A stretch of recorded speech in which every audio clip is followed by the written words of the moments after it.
Hey there, it's me, Lottie, and today I'm going to share with you a few fiction books. I think one is a memoir. But anyway, a few upcoming reads for fall.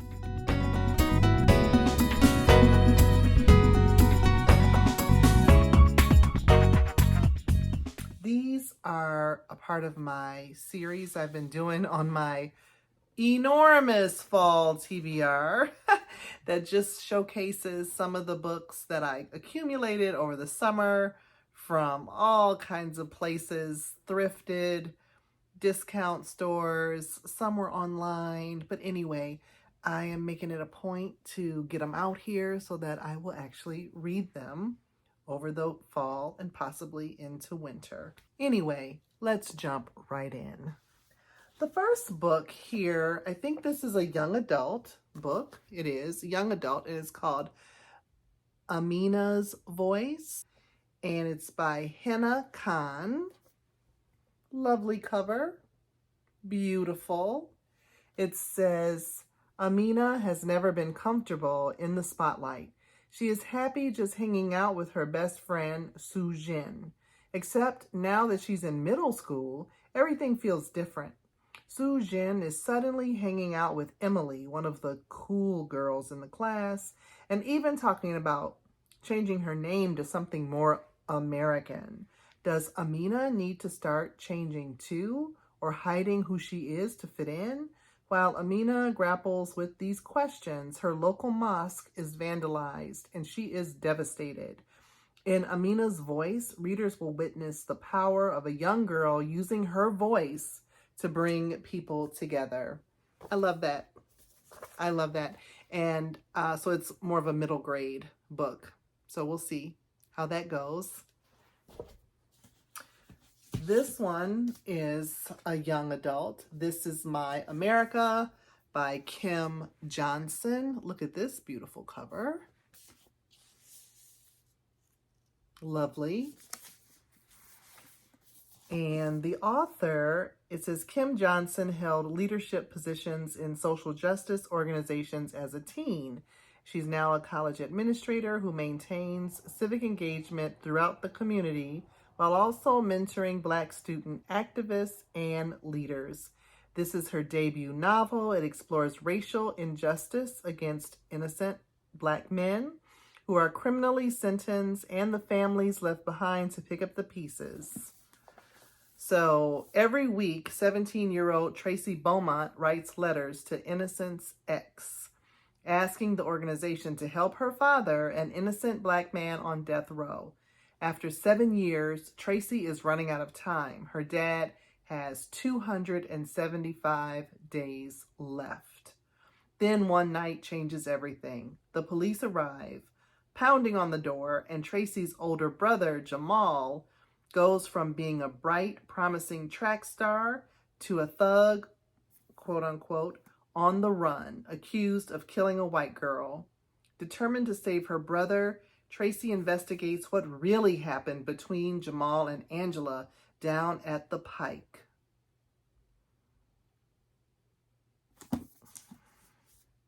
This sounds like it's going to be powerfully moving. This next book, once again, these covers. This is called Enchante, I believe, Enchante, by Gita Trillise. And it says, love, magic, and revolution. I think this is set in, oh yeah, look at that beautiful map. Set in Paris.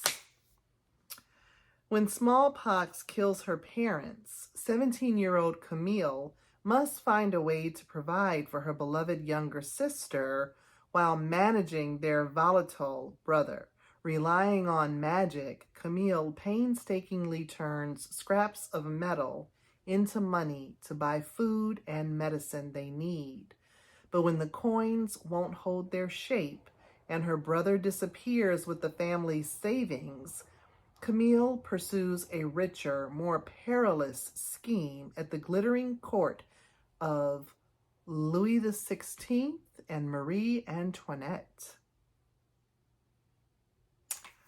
Okay, So that sounded very intriguing. Enchante. This one, gorgeous cover. I got all of these at Ollie's discount store. I've talked about Ollie's before. It's like a department. It's not a well, I mean, it's kind of a department store, but it's smaller than what you would call a department store. But everything is marked down a bit. Some stuff more than others. The books are a deal. I need, especially if you like cookbooks. But anyway, I digress. The 7 or 8 Deaths of Stella Fortuna by Juliet Grams.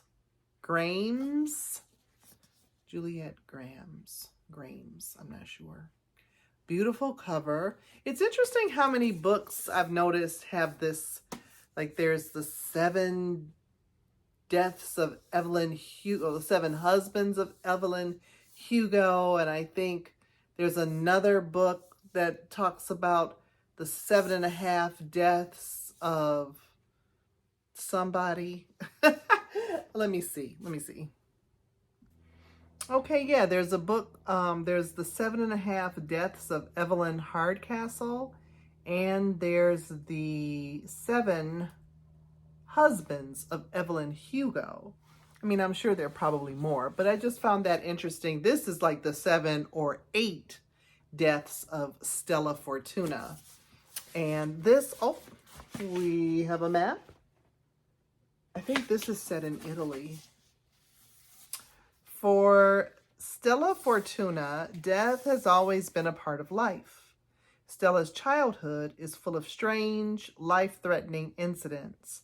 Moments when ordinary situations like cooking eggplant or feeding the pigs inexplicably take lethal turns. Even Stella's own mother is convinced that her daughter is cursed or haunted. In her rugged Italian village, Stella is considered an oddity, beautiful and smart, insolent and cold. Stella uses her peculiar toughness to protect her slower, plainer baby sister, Tina, from life's harshest realities. But she also provokes the ire of her father, Antonio, a man who demands subservience from women and whose greatest gift to his family is his absence. Looks like they're going to immigrate to America. This is around World War II, and they're coming of age in this hostile new world in present day in Connecticut. So, I don't know. It sounded really interesting to me. We shall see. We shall see. The last book, and there have been too many for this series. Anyway, the last book is a memoir. It's called The Recovering: Intoxication and Its Aftermath by Leslie Jameson.